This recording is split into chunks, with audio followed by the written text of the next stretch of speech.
UP में विधानसभा उपचुनाव के लिए कल होगा मतदान। 9 विधानसभा सीटों पर होगी वोटिंग। चुनाव कराने के लिए पोलिंग पार्टियां रवाना। सुरक्षा के रहेंगे पुख्ता इंतजाम। प्रदूषण नियंत्रण को लेकर सख्त योगी सरकार। सीएच मनोज कुमार ने ली एनसीआर से जुड़े 8 जिलों के जिलाधिकारियों की बैठक। कहा, वायु गुणवत्ता पर रखें नजर। सुप्रीम कोर्ट के आदेशों का कड़ाई से हो पालन। पहाड़ों पर बर्फबारी से बुलंदशहर में बड़ी सर्दी। प्रदूषण और कोहरे के कारण सामान्य से कम हुई विजिबिलिटी। हाईवे पर रेंगने को मजबूर वाहन।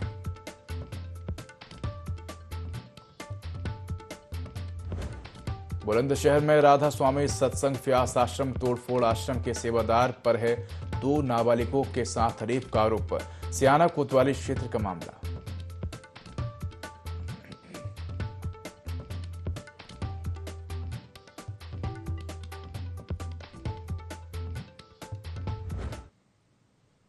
नमस्कार, मैं हूं उदय। उत्तर प्रदेश लाइव में आपका स्वागत है। बुलेटिन की शुरुआत करेंगे तमाम बड़ी खबरों के साथ। तो खबर लखनऊ से है, जहां वोटिंग से पहले यूपी उपचुनाव में बुर्के पर सियासी बवाल बढ़ गया। आपको बता दें कि राज बोले कि बुर्का हटाना जरूरी है।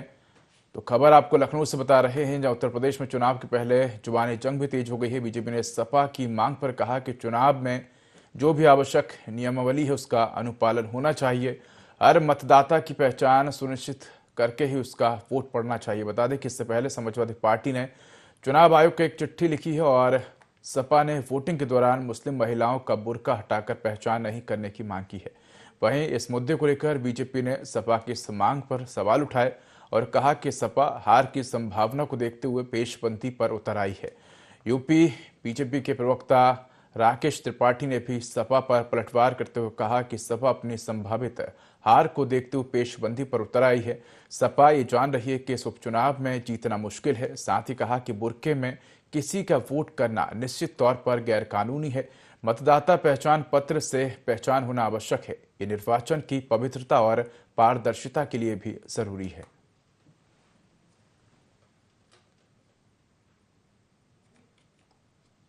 समाजवादी पार्टी अपनी संभावित हार को देखते हुए पेशबंदी पे उतर आई है। समाजवादी पार्टी ये जान रही है कि इस उपचुनाव में चुनाव जीतना उसके लिए मुश्किल है, इसलिए ठीकरा कैसे फोड़ा जा सके, कारण कैसे गिनाए जा सके, इसके लिए वो पहले से प्रयास कर रही है।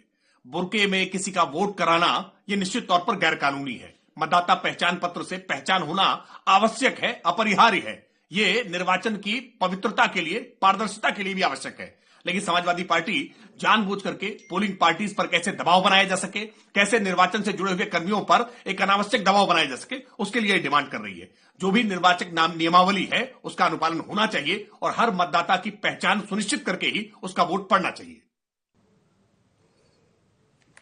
तो खबर आपको बता रहे हैं लखनऊ से, जहां सपा ने चुनाव आयोग से मांग की है और इस मांग पर बीजेपी ने पलटवार किया है। बीजेपी ने कहा कि वोट डालते वक्त हर व्यक्ति की पहचान जरूरी है।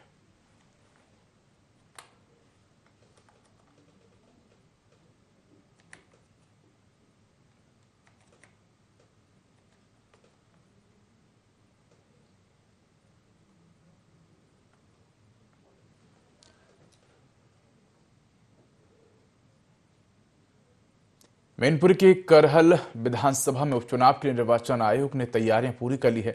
मतदान के लिए पोलिंग पार्टियां रवाना की गई हैं। इस क्षेत्र में वोटिंग के लिए 444 मतदान केंद्र बनाए गए हैं, जिनमें से 190 मतदान केंद्र अति संवेदनशील हैं। मतदान कराने के लिए 9 जोनल मजिस्ट्रेट के अलावा 44 मजिस्ट्रेट नियुक्त किए गए हैं।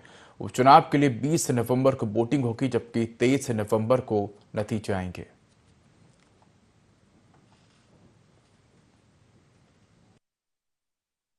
सुरक्षा की बहुत अच्छी व्यवस्था की गई है और हम लोगों ने कुल 190 मतदेय स्थलों पर सीएपीएफ की तैनाती हो रही है, क्योंकि पूर्व के अनुभवों के आधार पर और जो इलेक्शन कमीशन ऑफ इंडिया के पॉइंट्स हैं उनके आधार पर उन्हें क्रिटिकल बूथ के रूप में चिन्हांकित किया गया है। किसी तरह की कोई दिक्कत मतदान कार्मिकों को नहीं होने पाए, इसके लिए व्यवस्था की गई है। इनके भोजन की व्यवस्था की गई है। बीएसएफ की ओर से आदेश जारी किए जा चुके हैं और मुझे विश्वास है कि हम लोग शांतिपूर्ण मतदान कराने में, शांतिपूर्ण और निष्पक्ष मतदान कराने में सफल होंगे। कल होने वाले चुनाव के दृष्टिगत पुलिस के पुख्ता इंतजाम किए गए हैं। इसमें लगभग पूरे विधानसभा क्षेत्र में 5,000 जवानों को तैनात किया गया है। इसमें हर लेवल पर बूथ से लेकर के और बहुत सारी मोबाइलें बनी हैं, जिसमें से 9 जोन बनाए गए हैं, 44 सेक्टर बनाए गए हैं, जिसमें पुलिस के अधिकारी भी मजिस्ट्रेट के साथ तैनात किए गए हैं।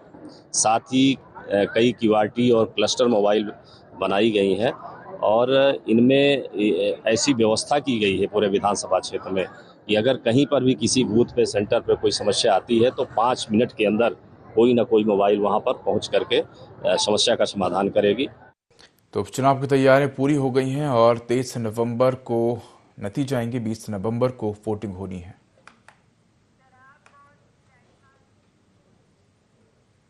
रायबरेली में मिलावटी शराब पीने से हुई मौतों को लेकर जिला प्रशासन कोई सख्त कदम नहीं उठा पाया है।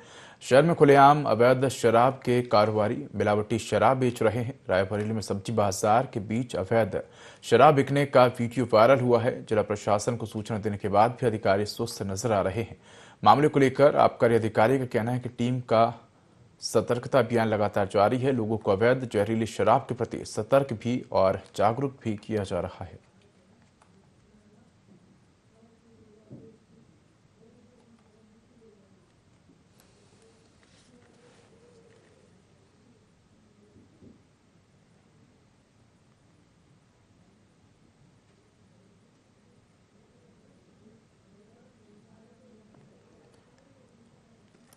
तो खुलेआम मिलावटी शराब बिक रही है और इसको लेकर आबकारी विभाग के अधिकारी सुस्त नजर आ रहे हैं।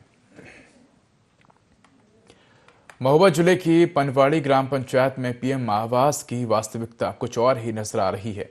यहाँ के कई पात्र गरीब परिवार आवास योजना का लाभ पाने के लिए पंचायत के चक्कर लगाने को मजबूर हैं, लेकिन उनके हाथ निराशा ही लगी है। तो वहीं इस योजना का लाभ उठाने में संपन्न और प्रभावशाली लोग कामयाब हो रहे हैं।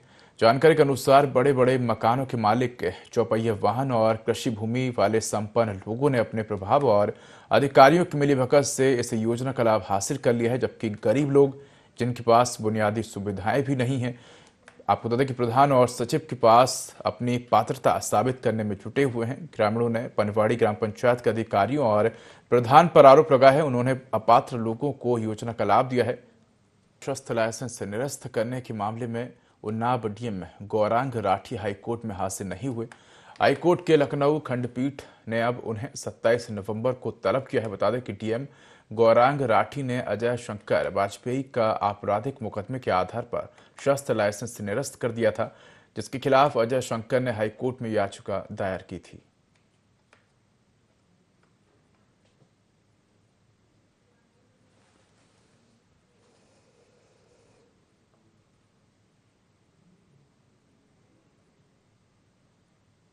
बांदा में खाद की कमी को लेकर किसान सड़कों पर उतर आए हैं। किसानों ने जाम लगाकर अपना विरोध जताया है। जाम की वजह से रास्ते में लोगों को कई परेशानियों का सामना करना पड़ा।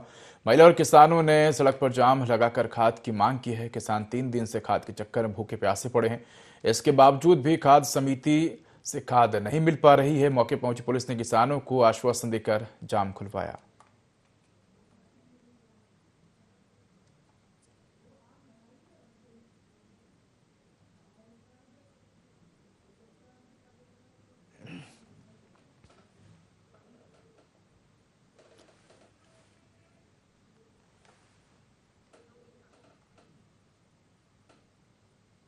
पूर्व प्रधानमंत्री स्वर्गीय श्रीमती इंदिरा गांधी की जयंती पर इंदिरा मैराथन का आयोजन किया गया। ये मैराथन हर साल इंदिरा गांधी के पैतृक आवास आनंद भवन से शुरू होती है। मैराथन का समापन मदन मोहन मालवीय स्टेडियम में हुआ। 42.195 किलोमीटर लंबी मैराथन में पुरुष वर्ग में भारतीय सेना के योगेश और महिला वर्ग में पूर्व चैंपियन रीनू ने प्रथम स्थान हासिल किया। मैराथन में प्रथम महिला पुरुष विजेता को 2 लाख रुपए, उप विजेता को 1 लाख रुपए और तीसरा स्थान प्राप्त करने वाले विजेता को 75,000 रुपए की नकद धनराशि मिलती है। तो खबर प्रयागराज से है, जहां पूर्व प्रधानमंत्री स्वर्गीय इंदिरा गांधी की जयंती पर इंदिरा मैराथन का आयोजन किया गया।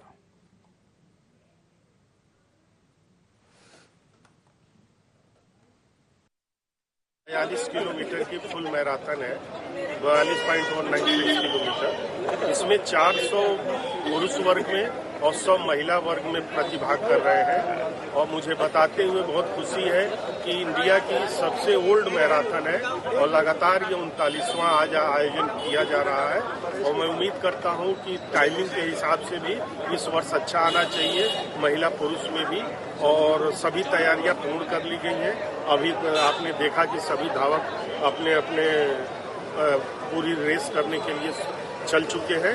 कुछ ही देर में सब रिजल्ट आ जाएगा, 9 साढ़े 9 के लगभग रिजल्ट आना शुरू होगा। आज एक यहाँ की प्रतिष्ठित मैराथन दौड़ होती है प्रयागराज नगर की, तो उसका आज आयोजन किया जा रहा है, जो एक सफल आयोजन किया जा रहा है। और मैराथन आप जानते हैं एक संदेश देती है, एक शांति का संदेश देती है और स्वास्थ्य का संदेश देती है, पर्यावरण का संदेश देती है। और उसी संदेश को आज आगे बढ़ाते हुए आज 400 धावक और 100 धाविकाओं ने फुल मैराथन 42 किलोमीटर में आज प्रतिभाग किया है।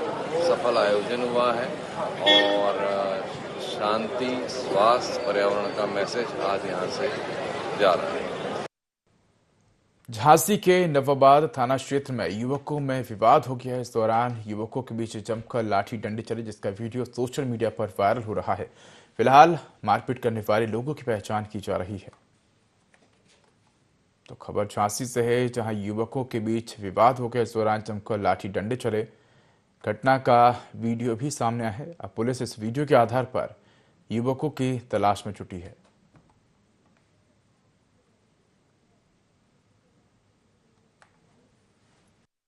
सोशल मीडिया के माध्यम से एक वीडियो प्रकाश में आया है, जो कि थाना नवाबाद का है, जीवन शाह किराए का है। वहाँ पर कुछ अज्ञात लड़के आपस में मारपीट कर रहे हैं और उनकी पहचान की जा रही है। और किसी तरह से किसी की कोई तहरीर नहीं आई है। तहरीर आने पर विधिक आवश्यक कार्रवाई की जाएगी। गोरखपुर में 68वीं राष्ट्रीय सब जूनियर बालक बालिका कुश्ती प्रतियोगिता आयोजित की गई, जिसका उद्घाटन कृषि मंत्री सूर्य प्रताप शाही ने किया। इस मौके पर कृषि मंत्री सूर्य प्रताप शाही ने कहा कि भारत मौजूदा समय में आर्थिक ताकत के साथ खेल के क्षेत्र में भी दुनिया की बड़ी ताकत बनकर उभर रहा है। चाहे वे ओलंपिक का खेल हो या एशियाड गेम, भारत के खिलाड़ी लगातार इन खेलों में अच्छा प्रदर्शन करते मेडल हासिल कर रहे हैं। यूपी सरकार ने भी खेल में बेहतरी लाने के लिए खेल बजट को 65% से अधिक बढ़ाते हुए 1950 करोड़ रुपए कर दिया है।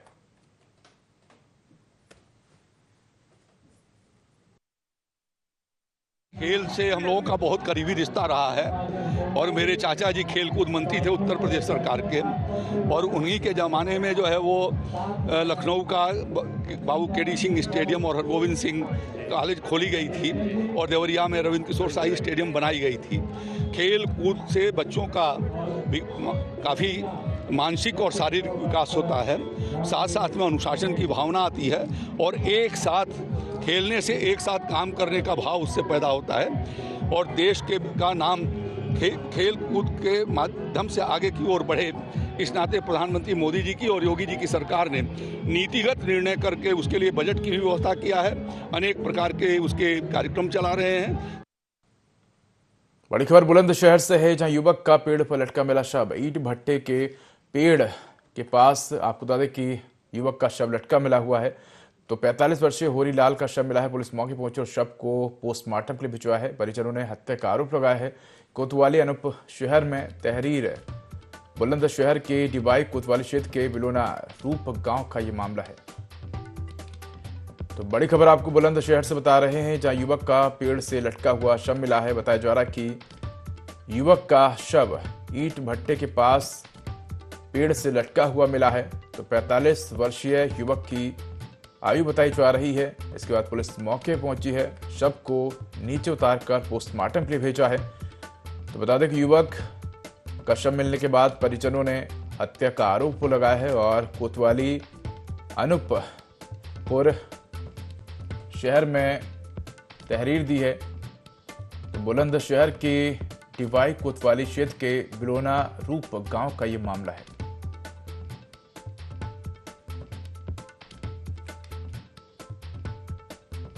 तो बड़ी खबर आपको बुलंदशहर से बता रहे हैं, जहां युवक का पेड़ से लटका हुआ शव मिला है।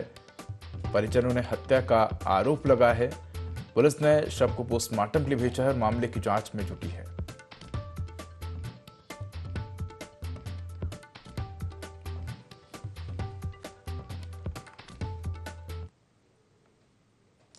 खबर लखनऊ से है, जहां प्रदूषण नियंत्रण को लेकर मुख्य सचिव ने निर्देश दिए हैं। एनसीआर से जुड़े जिलों को विशेष निर्देश जारी किए गए हैं। तो 8 जिलों को वायु गुणवत्ता पर नजर रखने के निर्देश दिए गए हैं। एनसीआर से जुड़े यूपी के 8 जिलों पर नजर रखने के निर्देश दिए गए हैं। मेरठ, गाजियाबाद में वायु गुणवत्ता पर निगरानी के निर्देश दिए गए। इसके साथ ही शामली, बुलंदशहर में भी वायु गुणवत्ता पर निगरानी रखने के निर्देश दिए गए हैं। साथ ही मुजफ्फरनगर, हापुड़ में वायु गुणवत्ता पर निगरानी रखें। बागपत, गौतम बुद्ध नगर में वायु गुणवत्ता पर ध्यान दें।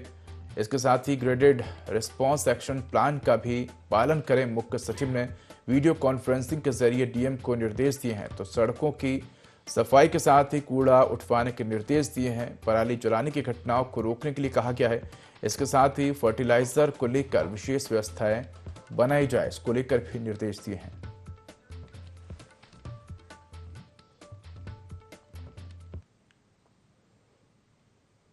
झांसी की महारानी लक्ष्मीबाई मेडिकल कॉलेज के एनआईसीयू वार्ड में हुए अग्निकांड का कारण कमिश्नर और डीआईजी ने शॉर्ट सर्किट को बताया है।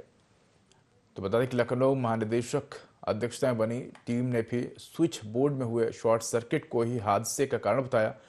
टीम ने शुरुआती जांच में 16 से 20 लोगों के बयान दर्ज किए हैं। दरअसल 18 बच्चों की क्षमता वाले वार्ड में 49 बच्चे शामिल थे, यानी कि भर्ती थे, और भरपूर संसाधन होने के बाद भी बच्चों का इलाज प्राइवेट नर्सिंग होम्स में कराने के सवाल पर मेडिकल कॉलेज आनाकानी करता हुआ नजर आया।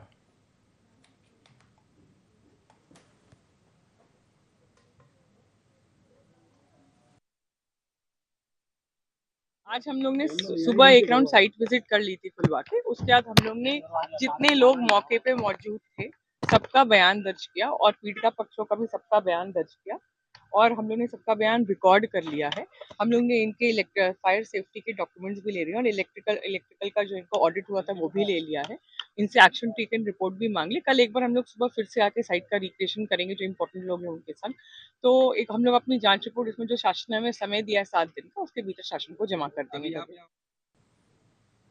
खबर बुलंदशहर से है, जहां राधा स्वामी सत्संग व्यास आश्रम में तोड़फोड़ का मामला सामने आया। आपको बता दें कि रात में अज्ञात लोगों ने आश्रम में तोड़फोड़ की है।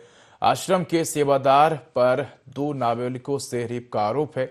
रेप के बाद प्रेग्नेंट हुई नाबालिग ने कल बच्चे को जन्म दिया। आक्रोशित ग्रामीणों पर तोड़फोड़ करने की आशंका है। सियाना कोतवाली क्षेत्र का मामला है।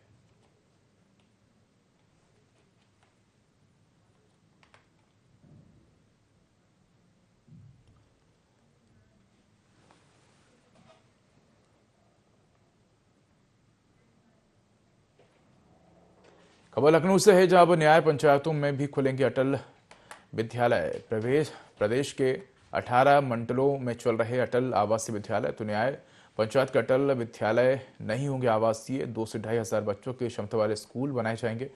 शासन स्तर पर तैयारियां चल रही हैं और जल्द ही घोषणा हो सकती है। तो अब न्याय पंचायतों में भी अटल विद्यालय खुलेंगे और प्रदेश के 18 मंडलों में अटल आवासीय विद्यालय चल रहे हैं। सोनभद्र जिला प्रशासन के फैसले से ऊर्जांचल ट्रक ऑनर एसोसिएशन के पदाधिकारियों ने कलेक्ट्रेट परिसर में विरोध प्रदर्शन किया। प्रशासन ने 7 साल से पुराने माल वाहकों से कोयला अभिवहन पर रोक लगा दी है। साथ ही ट्रक मालिकों ने परेशान होकर विरोध में पत्र सौंपा है। एनसीएल और एनटीपीसी जिला प्रशासन के तुगलकी फरमान से मोटर मालिक काफी परेशान है। उन्होंने जिलाधिकारी से जाम लगने की मुख्य समस्या को समाप्त करने की बात कही है। सही कार्रवाई न होने पर प्रदर्शन करने की चेतावनी भी दी है।